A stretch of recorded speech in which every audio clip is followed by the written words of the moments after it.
लगे बोर्ड पर भी लिख दिया गया। इस वक्त एक बड़ी खबर अफगानिस्तान पर तालिबान के बढ़ते कब्जे से जुड़ी। तालिबान ने अफगानिस्तान के 2 और प्रांतों पर कर लिया है कब्जा। CNN न्यूज 18 की खबर के मुताबिक तालिबान ने अब अफगानिस्तान के 19 प्रांतों पर कब्जा कर लिया है। तालिबान अब मैदान शहर तक जा पहुंचा है, जो कि काबुल से 25 किलोमीटर दूर है। एक तरह से कहें तो तालिबान एकदम काबुल के दरवाजे पर पहुंच चुका है और ऐसे ही अगर हालात रहे तो जल्द ही तालिबान काबुल पर भी कब्जा कर लेगा। तो चारों ओर से घिरा है काबुल और बस 25 किलोमीटर की दूरी है, यानी 25 किलोमीटर दूर है तालिबान, लेकिन सीधा मकसद उसका काबुल को अपने कब्जे में लेना। काबुल को कब्जे में लेने का सीधा सा मतलब यह है कि अफगानिस्तान की सरकार को अपने कब्जे में ले लेना, अफगानिस्तान पर, पूरे अफगानिस्तान पर कब्जा। और इस सब के बीच जो बड़ी जानकारी मिल रही है, अब तक 19 प्रांतों पर कब्जा और काबुल से महज 25 किलोमीटर दूर। अफगानिस्तान में तालिबान के बढ़ते कदम के बीच राष्ट्रपति अशरफ गनी ने लोगों को संबोधित किया। इस दौरान गनी ने कहा कि सेना को फिर से एकजुट करना सर्वोच्च प्राथमिकता है। गनी ने यह भी कहा कि लड़ाई खत्म करने के लिए चर्चा लगातार जारी है। और एक और बड़ी खबर अफगानिस्तान से इस वक्त मिल रही है। तालिबान ने अफगानिस्तान के उत्तरी इलाके के प्रमुख शहर मजार-ए-शरीफ पर चौतरफा हमला किया है। एक न्यूज एजेंसी के मुताबिक तालिबान ने आधिकारिक तौर पर कहा है कि उसने मजार-ए-शरीफ पर चौतरफा हमला किया है। खबर यह भी है कि तालिबान ने उन बेस पर भी कब्जा जमा लिया है जिन पर कभी अमेरिकी सेना रहा करती थी।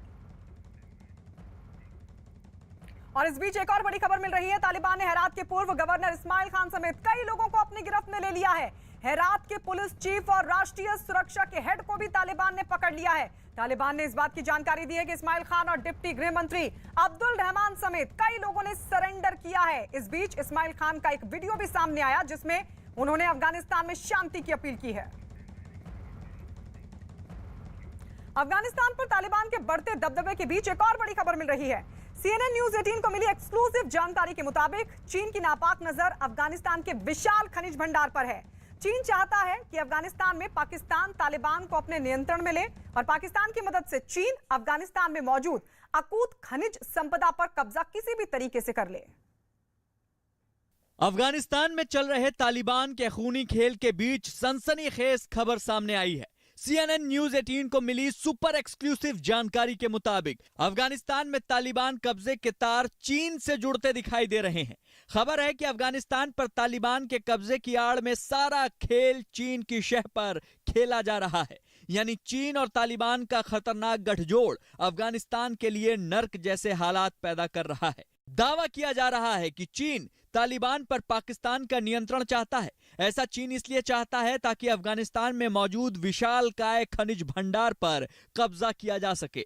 बताया जाता है कि अफगानिस्तान में करीब $5 ट्रिलियन खनिज भंडार है और इसी 5 ट्रिलियन खनिज भंडार पर चीन अपनी नजरें गड़ाए हुए है। चाइना, पाकिस्तान काफी समय से इन खनिज पदार्थों के ऊपर अपना कब्जा करने की कोशिश कर रहे थे और कुछ जगहों पे तो पाकिस्तानी बिजनेसमैन और तालिबान अभी मिल के वहाँ से ये खनिज पदार्थ निकाल रहे हैं। चाइना ने कॉपर माइन और कुछ आयरन ओर को लेके कुछ मुआहदे भी कुछ एग्रीमेंट भी गवर्नमेंट के साथ साइन कर चुके हैं और वो वहाँ से निकाल लें। अफगानिस्तान में इस वक्त जो हालात बने हुए हैं उसके पीछे चीन की एक नापाक साजिश सामने आई है। दरअसल चीन चाहता है कि तालिबान पर पाकिस्तान का नियंत्रण स्थापित हो और इसके तहत चीन की योजना है कि वो आने वाले वक्त में $5 ट्रिलियन खनिज भंडार पे कब्जा कर ले जो कि अफगानिस्तान में मौजूद है। तो ये है चीन का चौंकाने वाला प्लान। CNN न्यूज 18 के पास अफगानिस्तान पर तालिबान के कब्जे से जुड़ी जो खबर सामने आई है वो इस बात की तरफ साफ इशारा कर रही है कि भले ही अफगानिस्तान के कई इलाकों को तालिबान ने अपने कब्जे में लिया हो, लेकिन बैकडोर से सारी साजिश चीन की तरफ से अंजाम दी जा रही है। इस साजिश का एक सिरा अफगानिस्तान में मौजूद लिथियम के अकूत भंडार से जुड़ा है। दावा किया जाता है कि अफगानिस्तान में लिथियम का विशाल भंडार मौजूद है। लिथियम का इस्तेमाल बैटरी बनाने के काम में होता है। लिथियम के जरिए चीन इलेक्ट्रॉनिक सामान के बाजार पर कब्जे का प्लान बना रहा है। वो चाहते हैं कि वो बेल्ट एंड रोड इनिशिएटिव को वहां तक एक्सटेंड करना चाहते हैं।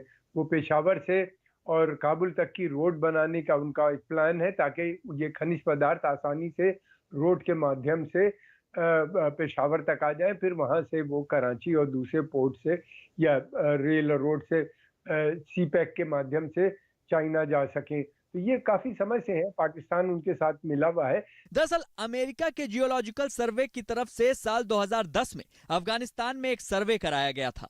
इस सर्वे में वैज्ञानिकों को अफगानिस्तान में करीब $3 ट्रिलियन मूल्य के खनिज भंडारों का पता लगा था। वैज्ञानिकों की माने तो अफगानिस्तान में लोहे, तांबे, कोबाल्ट, सोने और लिथियम के विशालकाय भंडार मौजूद हैं। It's very heartening that Afghanistan has a very bright future if the Afghan mineral reserves are properly extracted, and we hope that this will be a resource for Afghanistan which will make Afghanistan self-sufficient in the forthcoming future. America के रक्षा विभाग के headquarter pentagon की तरफ से कहा गया था कि अगर अफगानिस्तान के खनिज भंडारों का प्रयोग किया जाए तो ये सऊदी अरब की बराबरी कर सकता है। यही वजह है कि चीन पाकिस्तान के साथ मिलकर अफगानिस्तान के खनिज भंडार को हथियाने की कोशिश में जुटा हुआ है और इसके लिए सबसे पहले चीन यही चाहता है कि किसी भी तरह अफगानिस्तान में तालिबान का खूनी खेल चलता रहे और इस खूनी खेल की आड़ में चीन अपनी साजिशों को अंजाम देता रहे।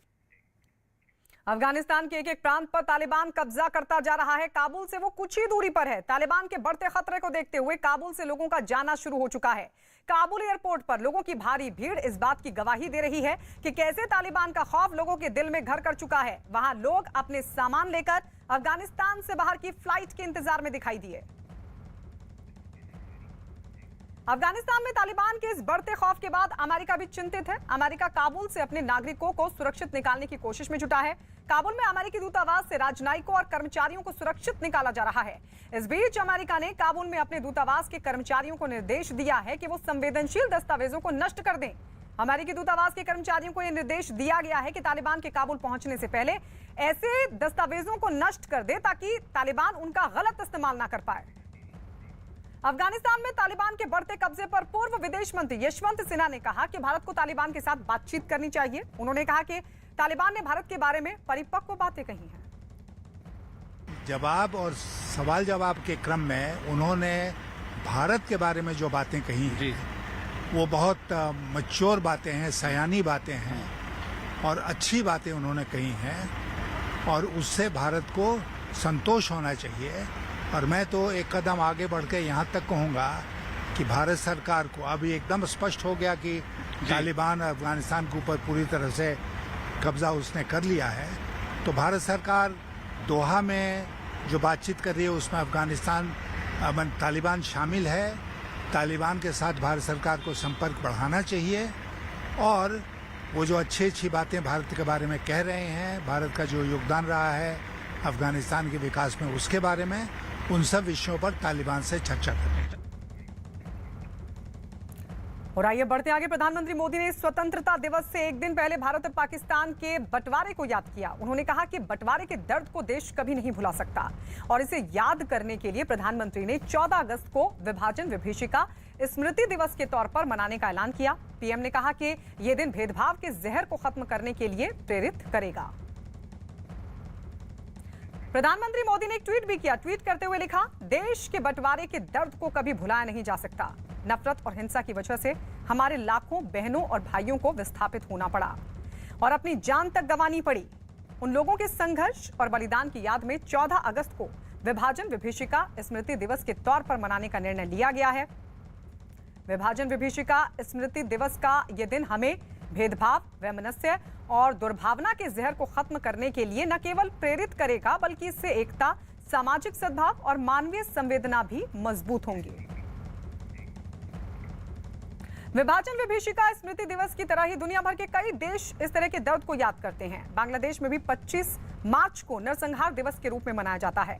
इस दिन पाकिस्तान ने सर्च लाइट ऑपरेशन चलाकर लाखों बांग्लादेशियों की हत्या की थी। पुरानी अच्छी यादें हमारे लिए प्रेरणा बनती हैं, तो पुराने दर्द हमें इस तरह की गलतियों को दोबारा नहीं दोहराने की सीख देते हैं। जो लोग इतिहास से नहीं सीखते वो इस तरह के विभाजन को दोहराने पर जोर देते हैं। और विभाजन विभीषिका स्मृति दिवस हमें इस तरह की घटनाओं को कभी नहीं दोहराने और मिलकर रहने को प्रेरित करता है। जिन ताकतों ने विभाजन करवाया वो ताकतें अभी भी जिंदा हैं और हमारे पड़ोसी मुल्क में काफी सक्रिय भी। आज का दिन उस सोच को बदलने के लिए जागरूक करेगा। पीएम ने तुष्टीकरण की राजनीति और बांटने वाली ताकतों को अब दोबारा नहीं बढ़ने की भी बात कही। साथ ही तुष्टीकरण की राजनीति करने वाली पार्टियों से सतर्क रहने की भी जरूरत बताई।